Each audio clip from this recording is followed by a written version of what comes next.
There we go.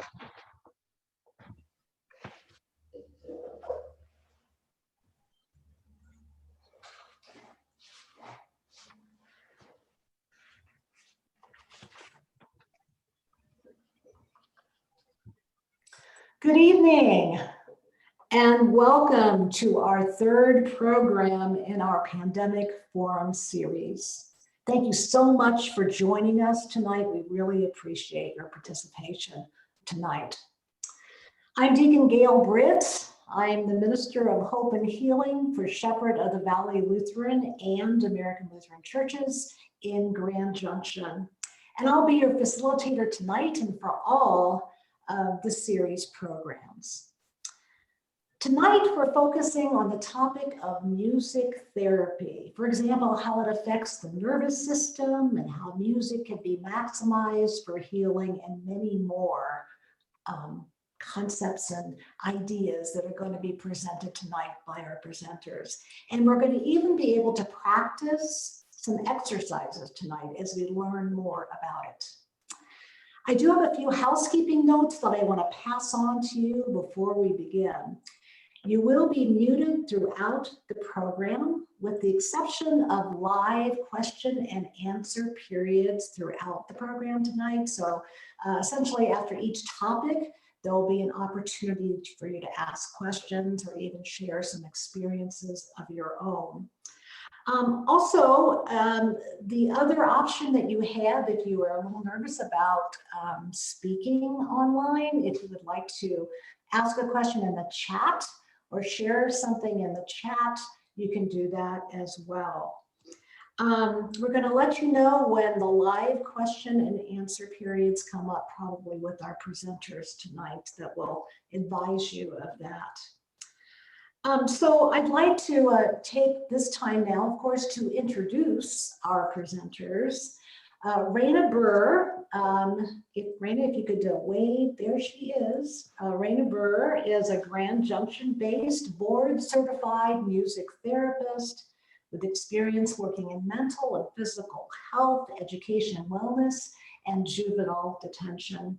She received her Bachelor of Science in Music Therapy from Utah State University in Logan, Utah, and completed her internship at St. Luke's Medical Center in Cleveland, Ohio.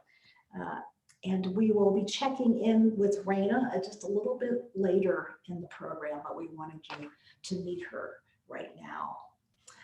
She also is going to talk a little bit about her practice here in Grand Junction a little later, so please stay tuned for that if you would. And I would like to take this opportunity now to talk to Anastasia Canfield, who is our primary presenter tonight. She is with Creative Remedies, LLC in the Denver metro area, specifically Aurora, Colorado. And in a few minutes, she's going to tell you a little bit about her education and certifications and specialties as they relate to her specific work in music therapy. And there's a lot of substance there. So I don't want to overstep that. She can explain that thoroughly to you. But let me begin by saying that Anastasia is a master's level board certified music therapist and unlicensed psychotherapist, having earned her first master's degree in neurologic music therapy from Colorado State University in 2016. Her studies encompassed a broad overview of music therapy with all populations, but she pursued extra clinical hours working in schools and mental health clinics to emphasize her interest in psychiatric music therapy. Anastasia has worked as a board-certified music therapist for nearly 5 years, offering individual and group services addressing a variety of individualized goals at facilities and private practices, such as Highlands Behavioral Health System, Rocky Mountain Music Therapy, and the Colorado Mental Health Institute at Fort Logan. So we'd like to just welcome Raina and Anastasia Canfield, who will begin our presentation tonight. Anastasia, welcome. Thank you. Thank you, Deacon Gail. It's I'm really honored to be here. I feel really honored to have been invited to speak, and I'm excited that Raina is going to be speaking with me too. I think that it's really great that there is a music therapist in the Grand Junction area for anyone who might be interested in seeking out services after this. So I'm going to pull up a PowerPoint. Is that okay to go ahead and get started? All right. We've got some slides that Anastasia is going to show with the presentation, and we'll be getting into the techniques here in just a moment. She will also call for questions and answers after each topic as we begin. So what can we, I guess music therapy is pretty broad ranged, right? And so can you help us sort of identify what music therapy is and how you use it? Absolutely. I'm going to pull up that that PowerPoint. It looks like I am not able to share my screen. Really? It says host disabled participant screen sharing. Interesting. Hang on a second. Should be that way.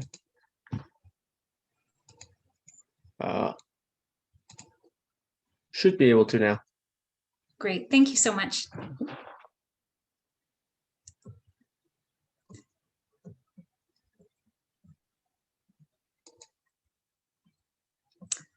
All right.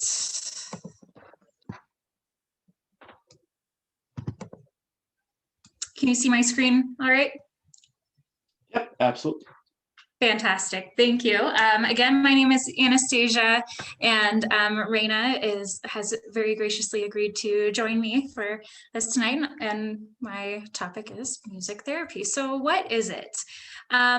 First, I want to pull from the American Music Therapy Association definition of it, which is that music therapists use the clinical and evidence-based use of music for developing and intervening for individual goals by a credentialed professional who has completed an approved program. So that's a lot of words to say that music therapists have to undergo quite a bit of training to be able to do what we do. And the American Music Therapy Association, in conjunction with the Certification Board for Music Therapists, make sure that we have completed the adequate training to be able to provide these allied health services. The difference between music therapy and, say, something like sound healing or music thanatology, therapeutic music, even recreation therapy, is that we have to complete at least a bachelor's degree in a music field, or or a master's degree in a music field, specifically in a music therapy program. So what I have done is I completed my master's equivalency. My bachelor's degree is in music. I was not eligible to be a music therapist at that point in time. I was eligible after I completed my music therapy training, over 1,200 hours of clinical work, including supervised clinical training in an internship site, which Raina had already talked about her, or in her bio, there was information about her internship site, which sounds awesome. I know that internship site. And also we have to pass a board certification exam. So there are quite a few steps to becoming a board certified music therapist and being able to provide those services that in some cases are covered by insurance and other things. The Certification Board for Music Therapists is the organization that we take the board exam through. The Certification Board for Music Therapists is what it's called, and the Certification Board is the organization.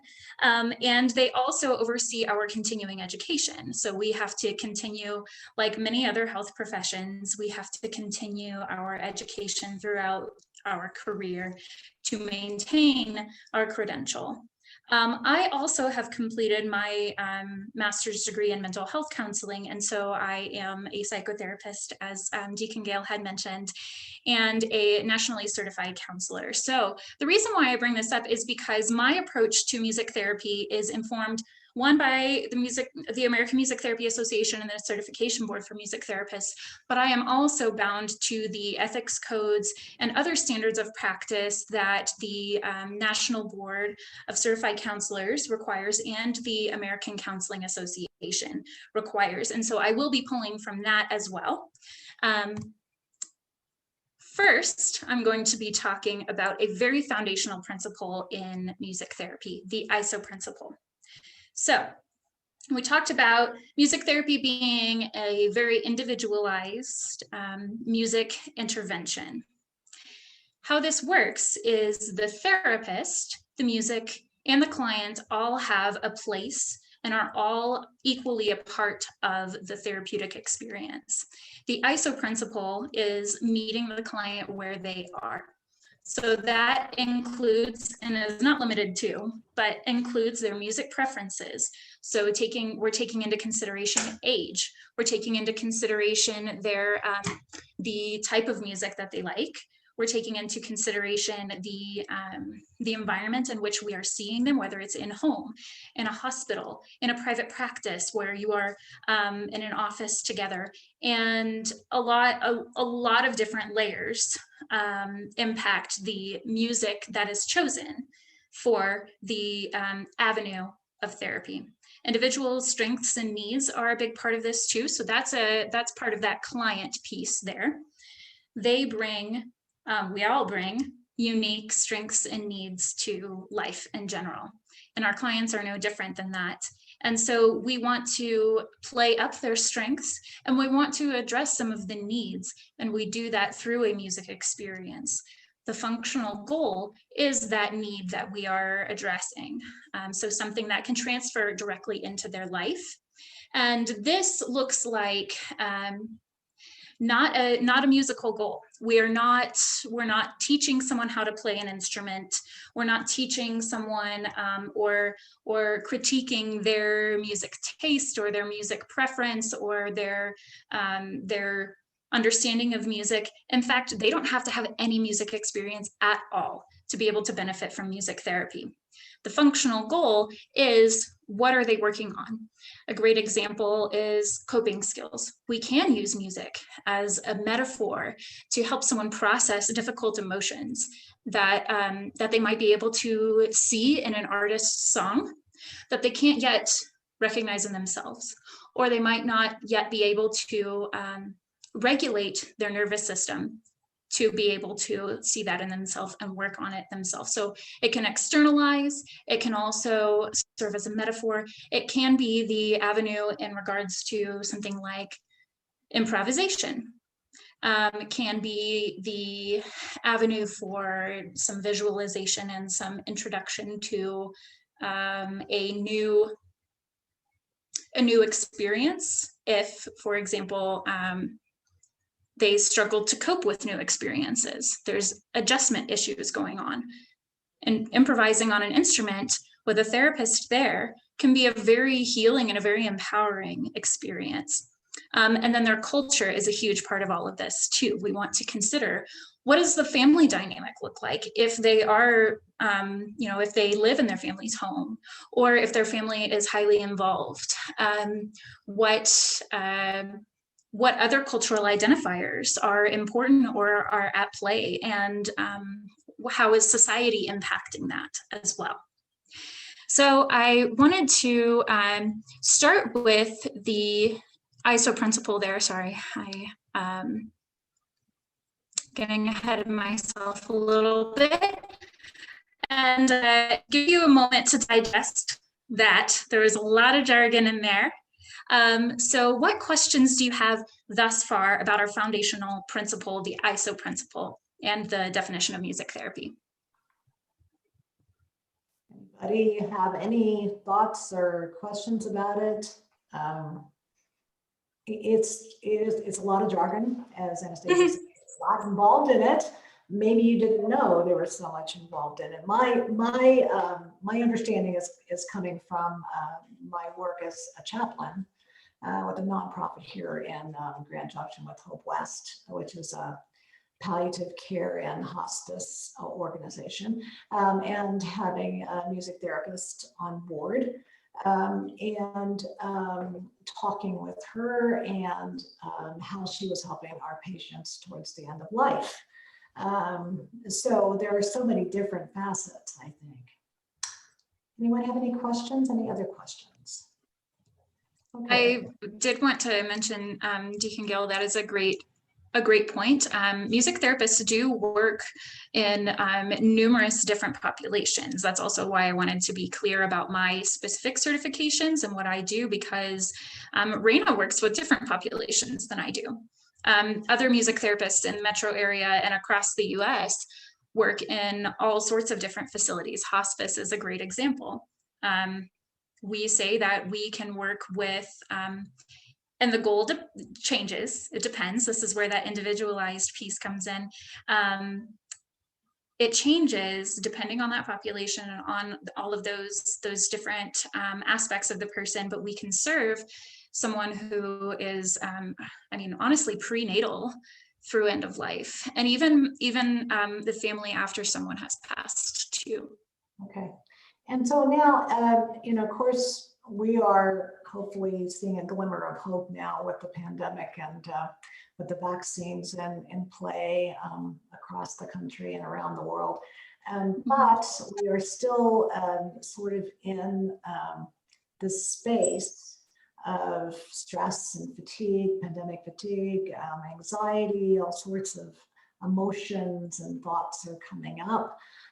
Isolation being one of them as well. So I just wanted to get, what has been your experience working in music therapy and your particular modes of using it in this COVID world that we're in now? You know, it was when the lockdown first started. Remember, Creative Remedies is my private practice. I also still work for a colleague's private practice, Rocky Mountain Music Therapy, and we talked like, what do we do now?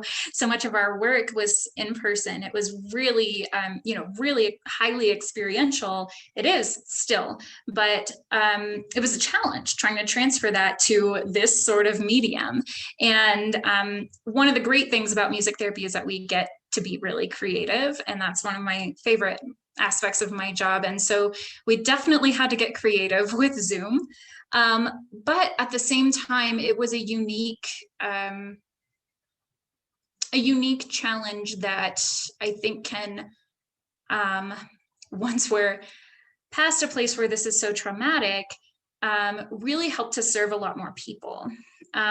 So obviously I transferred my whole caseload online, and it was difficult at first, but now I'm able to directly transfer some of the things that we're working on into their home, maybe even more so than I had before, because in the past I was doing some in-home work and I was bringing all of my instruments, I was bringing all of the supplies. Now I don't have that luxury of being able to share those things with my clients. However, they now can develop ways in their own life that are transferable to their day-to-day. Some of them went out and got their own instruments. Some of them created instruments out of just household items and things like that to help benefit their mental health. It was something too that I was able to be more consistent with some clients. So some had have various immunity concerns, and so if there was a flare-up, I couldn't come to their home, or if I was sick, or even had allergies, I wasn't going to their homes. But with everything being online, I was actually able to see some of them more regularly and provide a service that was helpful for them on a consistent basis. Otherwise, it's been a lot of transitioning from how do we do live music virtually. And there's certainly some challenges there. If anyone is a musician, they understand like rehearsals are really tough online. Collaborating with other people is really tough online. But one of the things that I've been able to do is record some things, use a little bit more recorded music that also can be a little more transferable for those folks that are stuck at home without instruments, without someone able to come see them. However, of course, there is an uptick in mental health concerns because of this. You mentioned the isolation, you mentioned the fear, and that's very present in my clients' lives. And I know one little boy that I work with asks me every week, when do I get to see you again? For a year. He's been asking that. And so I can tell that it's just it's heartbreaking for him. But at the same time, unfortunately, life just kind of has a way of working out sometimes and not working out other times. And so it's been an interesting avenue to talk about some of these concerns that arise with clients, and to be able to apply music to their lives in a way that they can have a little more autonomy over. Yeah. Okay. And so, so I'm trying to sort of visualize for those of us on the Zoom and those who will be watching after the program was recorded and aired again. What are some of the things that we can do? You mentioned that one of the things that we're going to do tonight is music-guided deep breathing. So can we begin to get into that? Absolutely. Okay. Yes. I'm going to pull up my screen again.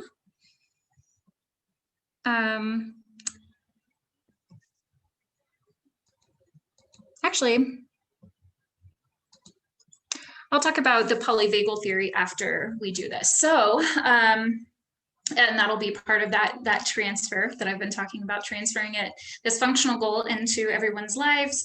For the moment, get comfortable in your seat. If you are at home and you feel like you would like to lower some of the lights, feel free to do that. If you, want to light a candle or something, feel free. I'm first going to provide verbal prompts and musical prompts. Over the course of the exercise, I will fade my verbal prompts until we start to near the end of it. And I want you to focus on breathing deeply into the lower part of your stomach. So we want that diaphragm to be moving. And sit comfortably, but also make sure that your stomach has room to expand. And also, if you feel comfortable closing your eyes, you can certainly do that. How's the sound? Okay. Can you still hear my voice well? Yep. Great. Yep. Okay.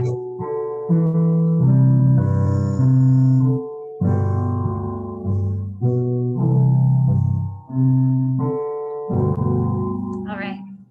So I'm going to begin a deep breathing exercise that is motivated by music. Each person, your anatomy is different, your physiology is different, and so I'm going to be playing at a certain tempo. It may or may not work for you. So try to stay with the music, but if it seems like it's just going too long or not long enough, that's okay. The goal here is to get some nice deep breaths and reduce some of that stress through this deep breathing, which we will further talk about after this. So breathing in, out, out, out, out, in, out, out, out, in, out, in,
into a visualization exercise. So staying in that comfortable place, staying in that relaxed state, I'd like for you to imagine a mountain scene.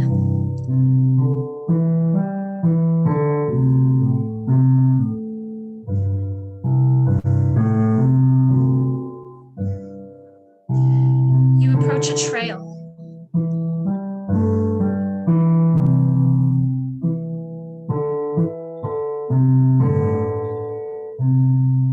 You get to decide what this trail looks like. Are there flowers around it? Are there rocks and large cairns? Are there trees?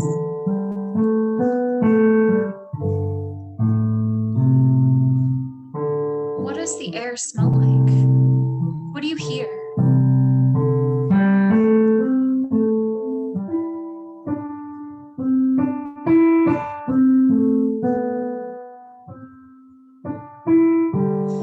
You start to walk down this trail.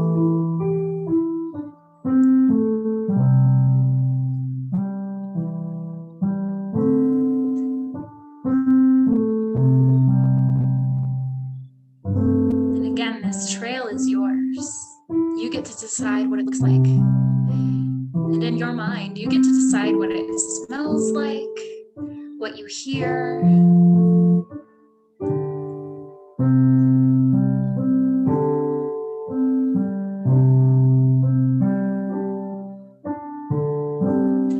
You start to approach a stream.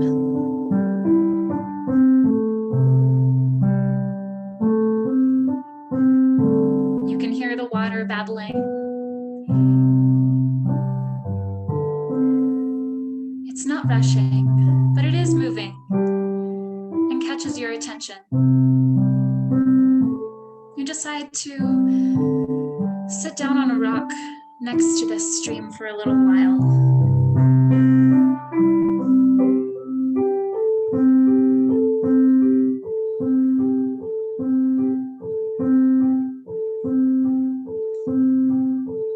Envision what's around you.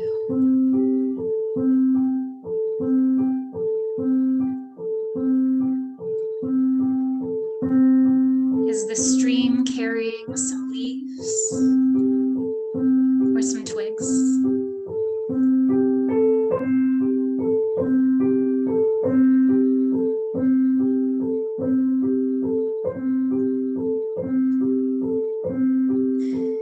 You notice the current has a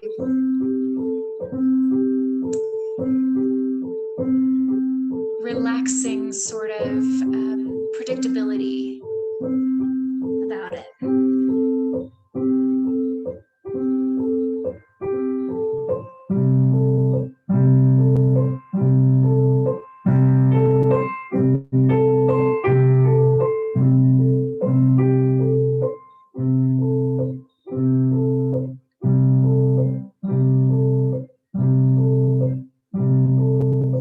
You realize that it's gotten quite late. You've enjoyed your day. You've enjoyed your visualization at this stream. You decide it's time to get up from this rock.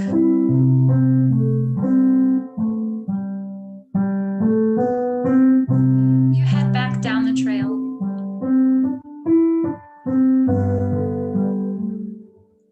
And maybe you see some of the same trees, flowers, animals. You hear some of the same sounds, or maybe there's some different sounds this time.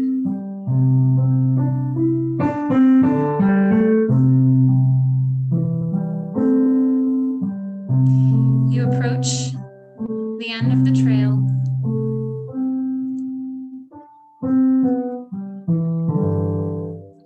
And with that, you take one last deep breath, breathing in that mountain air.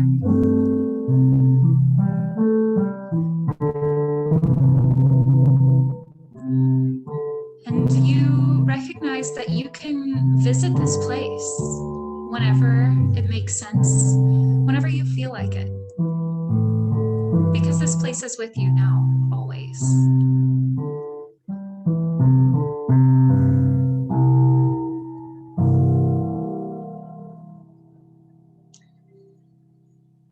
Take a moment, wiggle your toes, wiggle your fingers, wake your body up a little bit.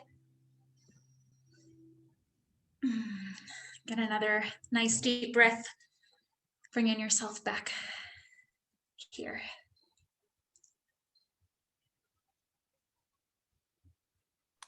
Okay, who's ready for a nap? Oh my gosh, that was just so wonderful. I don't know what other people have to think, what they're thinking about this, because I just feel so at peace right now. Yeah. Anyone else care to comment? Just unmute yourself and you can, or write something in the chat if you'd like as well.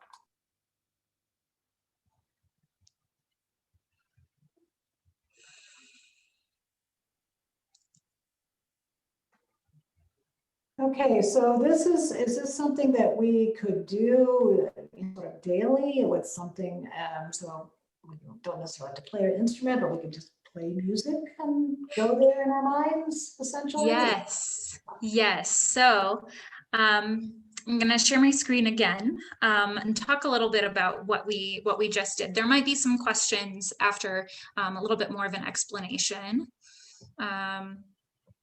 So next, I'm going to just briefly talk about polyvagal theory. That was what was at play here when we were doing the deep breathing. And again, so this was music-guided deep breathing. This is an example of how the music is driving the experience and it is augmenting the experience, but the music is not the goal. The goal was that that deep relaxed state, that deep breathing, which can be transferable in pretty much anywhere. I intentionally chose this deep breathing and this visualization because those are the two things we always have. We might not always have an instrument. We might not always have access to music, but we always have our breath and we always have our mind. So polyvagal theory is a particularly trauma therapy theory. And for people who have experienced trauma, and we all to some extent are traumatized because of COVID, because of the fears that have arisen, the drastic changes in our lives and adjustments that we've been subjected to, whether we were happy about it or not. And so we typically are in this place, this window of tolerance or regulation. This is a regulated nervous system. And our vagus nerve, which is in our brainstem, connects from our limbic system, the emotion part of our brain, to our autonomic nervous system. Our autonomic nervous system is, well, autonomic and our sympathetic and parasympathetic nervous system. So all our nervous system, I guess I should say. And the vagus nerve is what tells our body, are we safe or are we not? Can we relax and eat and take a nap, or do we need to fight or flight? So the vagus nerve is really important in our brain and our body being connected. And what we did tonight was activate that, kind of force that vagus nerve to realize, hey, we can sit back and have a moment. That deep breathing is part of that, where our brain is connecting really heavily to the somatic parts of us, the rest of our body. Soma or somatic means body. So we want to stay in the window of tolerance. However, whenever we are in a triggered state, we go into hyperarousal or hypoarousal. So what we just did is some deep breathing, and that regulates that nervous system, that vagus nerve specifically. We stayed in that window of tolerance. If you were not in the window of tolerance prior to that exercise, you might have felt yourself get heavy. And like Deacon Gail had said, who wants a nap now? That's that window of tolerance, us getting back into that window of tolerance. And that is akin to like the day after Thanksgiving, and you know your body feels so heavy and all you want to do is just eat a turkey sandwich and go to sleep. That's what we call the rest and digest aspects of our nervous system. That is the complete opposite of fight or flight. That's like, you know, our body is so super relaxed, and that is the window of tolerance having expanded so much, which is a good thing. That's a good thing. We want to expand that window of tolerance, and the music guided experience can help augment and expand that window of tolerance.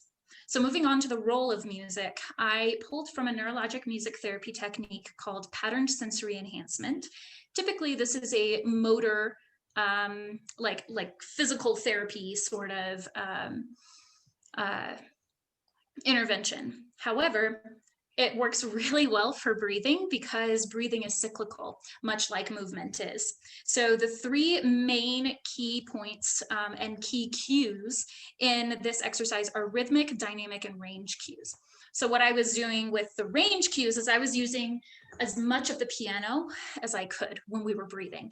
Notice we were going up for a long time, and we're going down for a long time as we were breathing out. That's that range cue at work.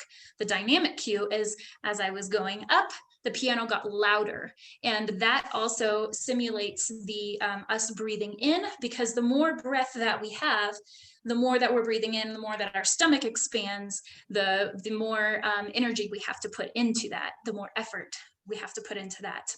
And then on the way down, the opposite happens. So we can relax into that or out, that breath out.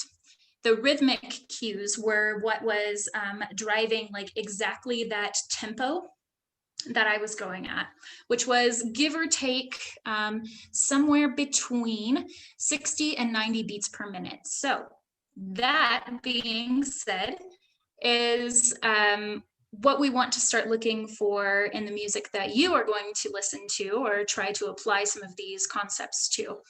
So compile some of your favorite music, but do consider these characteristics. You want the sounds to be soothing, the instruments to be soothing, or the chord progression to be soothing. What I did, if there are any musicians or someone who has a music theory background, is I was just going through a C major scale with the just filling out each chord. So C, D minor, E, F, G, A minor, B diminished into C, and then starting the whole thing over again. So the chord progression, we want to be something that is soothing and predictable enough that you feel like you can focus on your breath. A moderate tempo is really important too.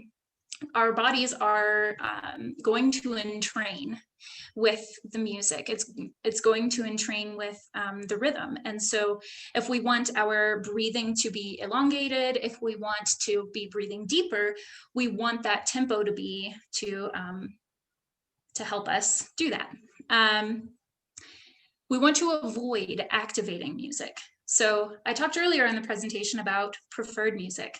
That's key all the time. We want music that we like and gravitate toward. That's part of that ISO principle, the music piece of that ISO principle. However, not all of the music that we like is soothing or relaxing. So think about that. Think about what is an artist or a song, an album, a soundscape even, that actually does relax me rather than gets me excited or gets me motivated. There's a difference between running music and sleeping music, right? That's what we're kind of trying to tease out here. And actually, I'm going to stop sharing and take any questions. I believe for that, Raina has an awesome exercise too. But any questions on polyvagal theory, how the music impacts our body? Yeah, and just looking at the polyvagal theory, I think, the yelling, where we've been in this last year, and the trauma that you kind of mention that we've all been at some level. We've all been in some layer of that. And being able to use this to our advantage, just what's going on currently in the world, and all of the violence and social justice issues and lots of other things that are going on, to just be able to stop down. And we are able to do that. I mean, sometimes we think we can't do that because there's no time to do that, but actually this is something that we should make time for, right? I mean, I need this so badly, just for me personally. Yeah. So, to carry your point home, that whole exercise, actually we did 2 exercises in that, the deep breathing and the visualization, that took 10 minutes. That's all that we did there. That was 10 minutes. And like, so the effect that you talked about, Gail, like, oh, are you ready for a nap? I love that. That can be the 10 minutes before bed. That can be the 10 minutes, if you take siestas, that can be the 10 minutes before your siesta, or, during a lunch hour or something. Yeah. Okay, good. So now we're going to bring Raina in, right? We're going to bring Raina in here. And so what do we got on tap now, you guys? What's going to be happening now? All right. So good evening, everyone. And this has been great. I love the techniques that Anastasia has provided so far for everyone. And I want to kind of switch gears just a little bit from more of a receptive music to an expressive music technique that we can all use with an instrument that we carry around with us all the time.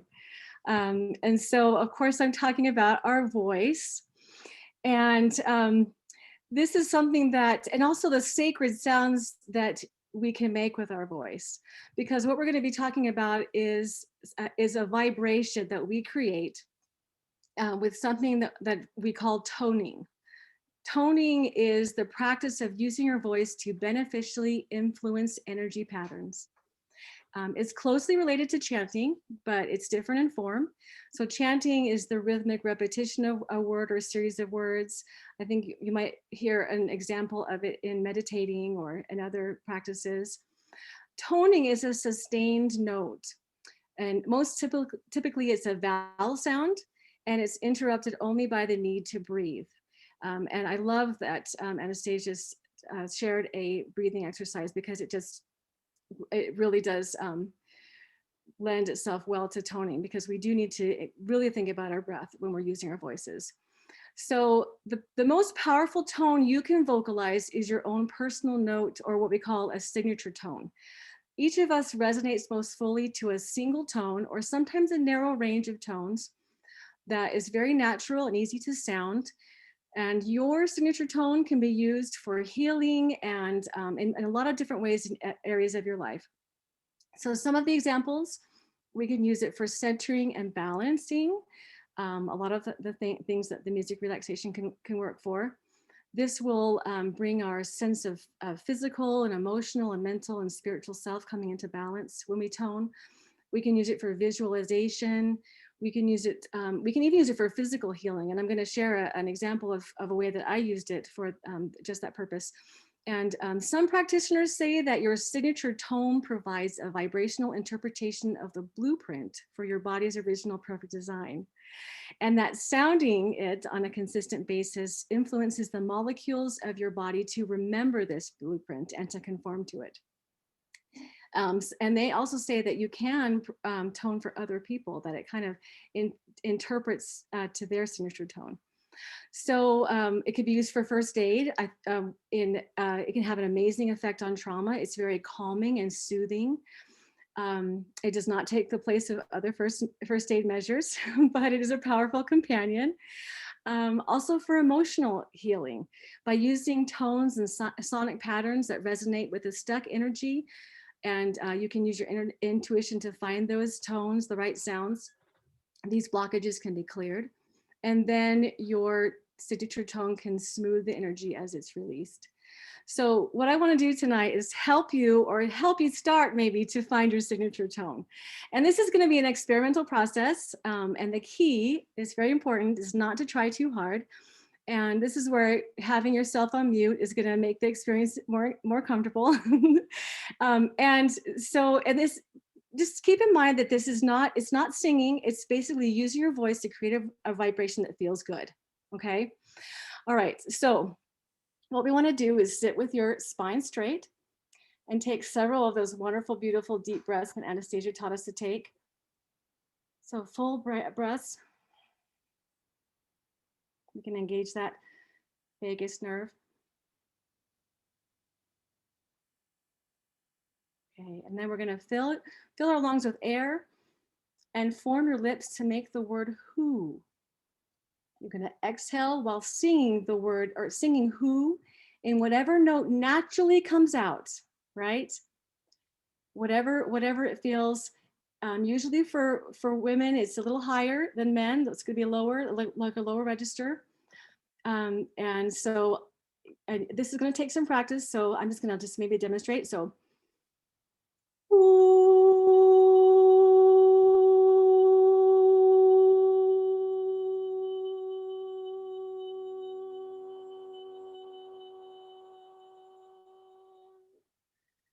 now you'll know that you have found your signature tone when it seems effortless to make the sound. It feels like maybe different parts of your body are resonating with the sound. And also you feel like you can sustain the note for as long as you need to. Like you don't have to feel like you need a breath. So it really is an effortless process. So after you do the work of finding that signature tone, sometimes you can hit it right off, and you can just continue to use that tone.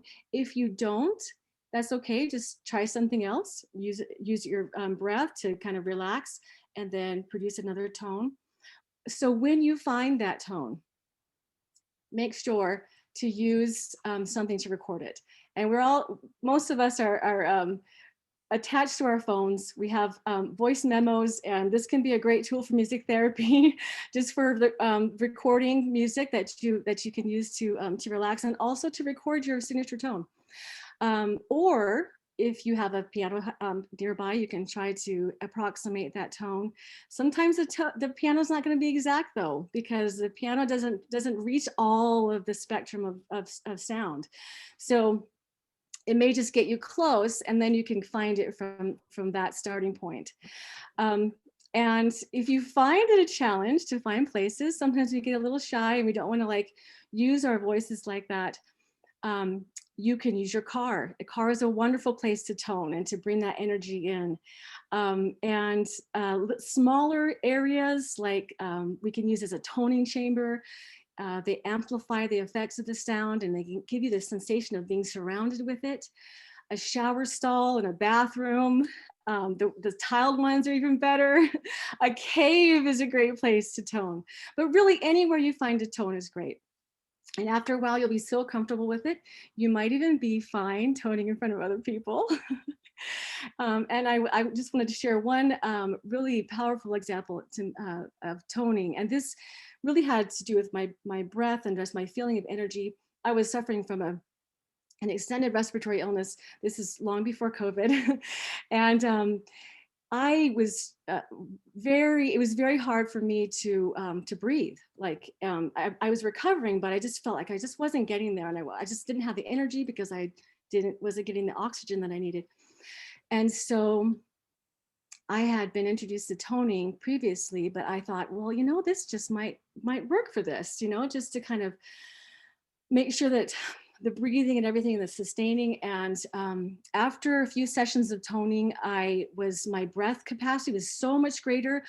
I felt my energy was returning finally. It was amazing. And so I highly recommend it as you're recovering from illnesses. Obviously, the contraindications would be if you have a sore throat, if you have some swollen vocal cords, we don't want to exacerbate that.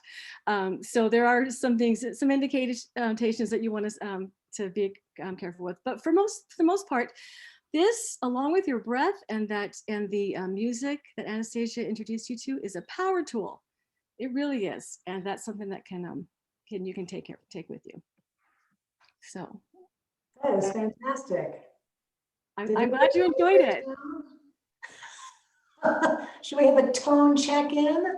How did you guys like that? Actually, so I don't know. I'm more of the lower range kind of a person. Okay.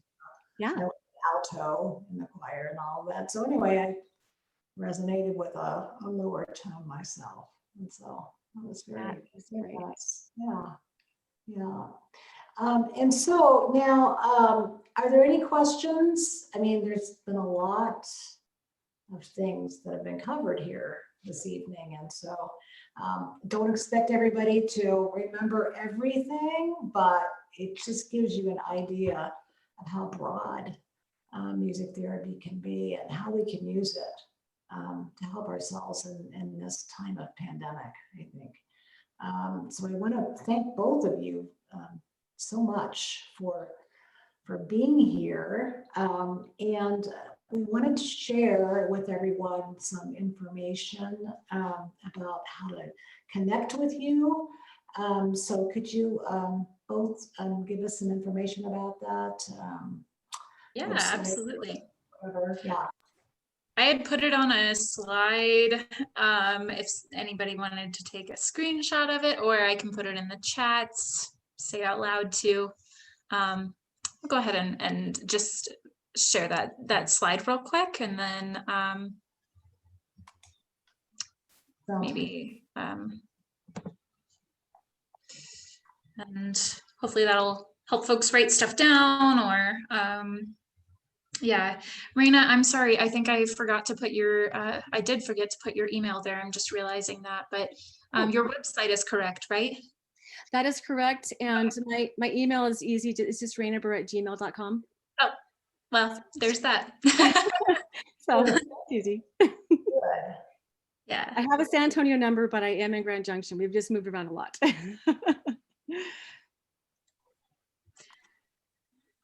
Okay, and so yeah, so Raina here is local, and Anastasia is out of Metro Denver, but you also do online work. I know, I must say, since I've spoken with Anastasia in this last week or so, she has got some long days, people.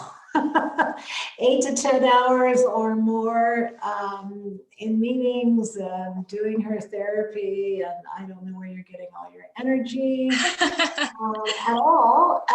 But do you still have opportunities for people to do some therapy with them online if need be, or how does that work?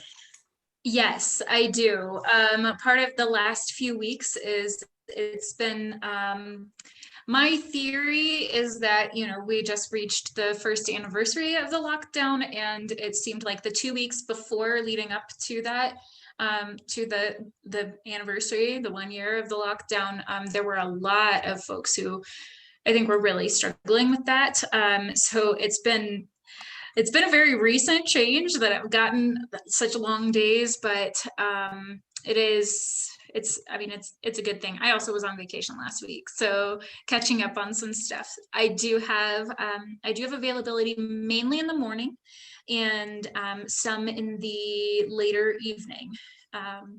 Around this time, actually, 6:37-ish, and I don't know what Raina's schedule looks like, but what are your times availability for new people for your schedule?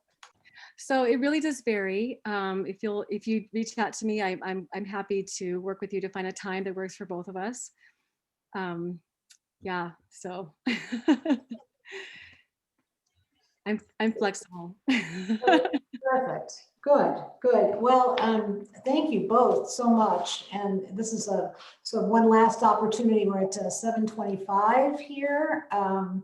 So if anybody has any questions or want to put anything in the chat, that would be awesome. We have a couple of choir members from the congregations in tonight, and we certainly have missed being able to sing. I think it was Anastasia that mentioned that, it's really difficult to do a group sing kind of thing, right? Especially on Zoom. And so the choirs have not been meeting at all. And so really missing that music feel is really helpful, but using it in this way so that we can individually benefit from it. Eventually we will gather together again. That's the glimmer of hope, but knowing that we can use music in these ways, I think is going to help fill some of that void that we've been feeling. I'm speaking for myself, but as someone who definitely resonates with what some of our choir members are feeling these days. Yeah. It is tough. I mean, there's a sense of community too that, it's like being part of ensembles is indescribable in general. And to have that, removed so quickly with very little notice and not really any context as to a timeline or when that's going to be back in our lives is very unsettling too in and of itself. It very much is. It very much is. Well, thanks to you both so much.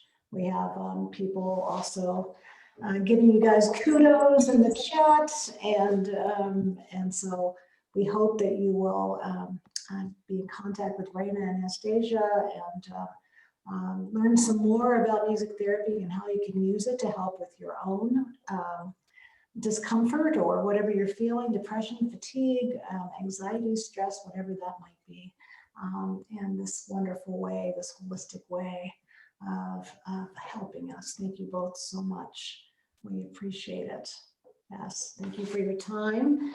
To close, and I want to mention also to Raina and Anastasia, if you'll hang on after we close, just to chat a couple of seconds before after everybody leaves the meeting. Just to close, I want to remind everyone that next Tuesday night at 6:30, we're going to focus on our physical, intellectual, emotional, and social well-being with the Healthy Leaders team of the Rocky Mountain Synod. So thank you all and have a very blessed evening.